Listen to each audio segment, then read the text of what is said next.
Hello and welcome to the Radio Scilly video news. Sign up to our YouTube channel at youtube.com/Radio Scilly. The £300,000 Normandy pool on St Mary's has opened for business. The enhanced facility, now with a roof, has received government grant funding and cash from the island's local action group to provide a year-round facility for the community. A pool has been one of the long-term wishes for many islanders. Tess Lloyd is the pool manager and has been working on the project for months. She says the opening day marks an important occasion for herself as well as a team of colleagues. Yeah, I'm very proud of it, but as I said before, it's been a real team effort. There's been lots of people in the authority that have offered their help and support, so it's a really good story. The new facility will retain heat from the water and utilise the latest technology to reduce running costs and be green and as sustainable as possible. It's going to be a facility for all islanders with a hoist to enable access and participation amongst less able-bodied members of the community. The opening of the pool was attended by dignitaries and people who helped make it happen. Local Action Group Chair Chris Gregory handed over a plaque. As a keen swimmer in the past, he says the pool will be valued. In my younger days, I used to be a competitive swimmer. That was my thing, and training every day and all the rest of it, and an arduous and rigorous time, no doubt, but I can certainly extol the virtues that you just described in terms of the benefits of swimming for all. So I can think of a few more worthy things for the local lag to support.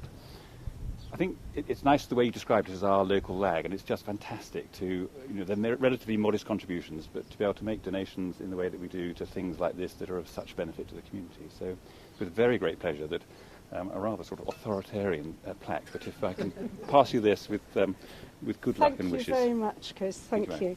Indeed. Thank you. And we do appreciate... Council Vice Chair Marion Bennett addressed the attendees. Marion says there have been calls for a larger facility for St Mary's, but what has opened at Normandy is just the right size in her opinion. It's always been an aspiration of the community to have a public swimming pool. And whereas some people have hankered after an Olympic-sized pool, I feel that what we've got here today is totally appropriate to the majority of needs of the islands, especially in relation to the elderly community and children. And to be able to give all children the opportunity of learning to swim in a safe environment, I think is the most valuable thing for us as islanders. Marion says there are some who don't believe in the value of swimming lessons, and she was once told that they weren't desirable. When I was a child here, I can remember older islanders, and we probably all know them, who used to say, swim, no, I'm going to dye my thigh boots, and when they fill up with water they take you down to the bottom very quickly. Much better to go that way than to sort of...